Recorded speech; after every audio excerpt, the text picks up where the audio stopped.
When we're talking about brushes, we're not just talking about the paintbrush. I think we've probably covered that one enough right here, the paintbrush tool. What we want to talk about next is the color replacement tool. Now, the color replacement tool is not new, but it's a neat tool to work with. Now, it has options. Number one, it has, of course, a brush size. We have an 80 pixel brush right now. I can use my right or left bracket keys to make that bigger or smaller. You do have a couple of modes. The blending modes will blend the color. Now, this is very similar to a technique I talked about in an earlier chapter about colorizing something. If you want to change the color of something, then you want to leave the blending mode at color. Now, you have three options here. You have sampling options. I look at this tool as a combination of a painting tool and a magic wand. The magic wand selects areas based on where you click, and it expands or contracts the selection based on your tolerance number over here. So we have a sample continuously, sample only once, and a sample using the background color. Now, you also have limits on contiguous, discontiguous. I always say non-contiguous, so I must be getting that wrong. Contiguous, discontiguous, and find edges. Contiguous means within a certain area. Discontiguous means just about anywhere you find the color. And find edges sometimes can help you find that edge. In most cases, we're probably going to be safer on contiguous right here. Tolerance is very important because it controls how much of an area based on where you select. So let's start by choosing a color we want to change this really nice bird to. This was taken somewhere, I think in Maine, if I'm not mistaken, and the bird was kind of on one of these posts out by the water. And I think that's a cardinal, but I'm not a bird person, so I wouldn't be sure. Let me go over here and pick up a color. I want to change him to more of a cyan color. How about that? With that done, we are sampling continuously with a tolerance of 30. So I'm going to come over here. Now, here's the thing to remember when you're sampling continuously. See the little plus sign on the brush? Do not let that plus sign get into any other area except the color you want to change. In other words, leave the plus sign in the red. Do not take it outside or it will go out there and begin painting for you. So what we're doing is we're being very careful about this. Now, I'm using a drawing tablet. Mouse, it really doesn't matter with what we're doing. But what we're doing here is we're just making sure that the plus sign stays inside of the area that you want to change that red color. Let's go around that fence post right there. And notice we come down here. Let's make sure we get all this stuff too. And down into there. Let's go ahead and get the tail. Just keep it inside of the tail. And you should be actually pretty good here. Good to go, as they say. Now let's come back up here. See if we can get a little bit more of that. I don't like that headpiece on the bird. Let's go this way. Okay. Now you'll notice I got a little piece more than what I wanted to on the fence. And that little tiny piece right there, I suppose I could go back and undo that. But this piece right here we can fix very quickly if we pick up our history brush and use a nice small brush. Remember, we're painting back what used to be there. So if you want to change the bird from a red to a cyan, I suppose this would be one way to do it. What's left up here?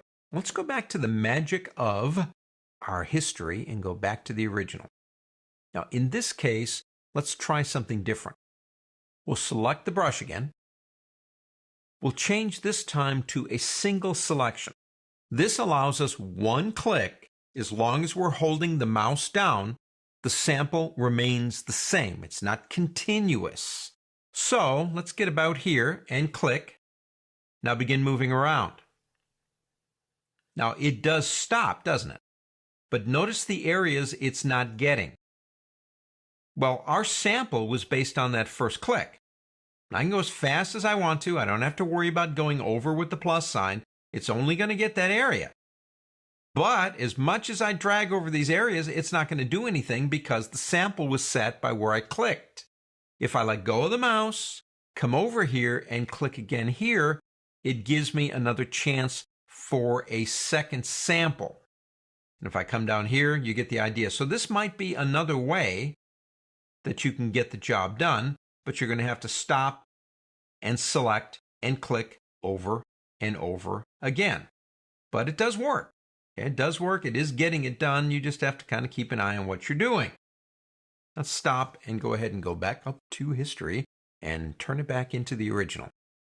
The third way is by the background color. Now this is similar to a single click, but this will get us into tolerance too. Pick up your eyedropper. Come into the image somewhere where you think the main color is you want to change. Hold the Alt key down and click. Now watch what happens actually to my background color here when I do that. If I do it just like that and hold the Alt key down, that becomes the background color. This option, when we go back to the tool, is use that as my sample. So if I come over here again, it doesn't matter where I start. I can come up here, do everything I want to. The only areas it's going to change are based on that sample. So I can be pretty cavalier about changing this thing. It doesn't matter. But I'm still running into the problem of the range of where it selects. And that's not working. Now I can keep pressing and moving and pressing and moving. It's not going to do anything because it's set by the color down here. So we might try something here. We might go back to that tool, make sure you've got it, and change the tolerance. Now the tolerance is the percentage of the range of what you're selecting. And if we push that up to, say, let's try about 40. Now that might be too much, but we'll see. And don't forget you can use your up and down arrow keys because I never can hit the number I want to tell you. And let's go ahead and come back down again. Now we've increased it by what? 10%. And we are getting some more.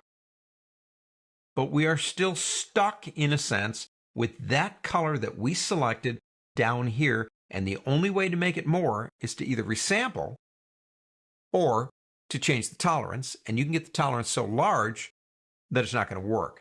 So in my opinion, probably the best way to do this would be to use this one, sample continuously.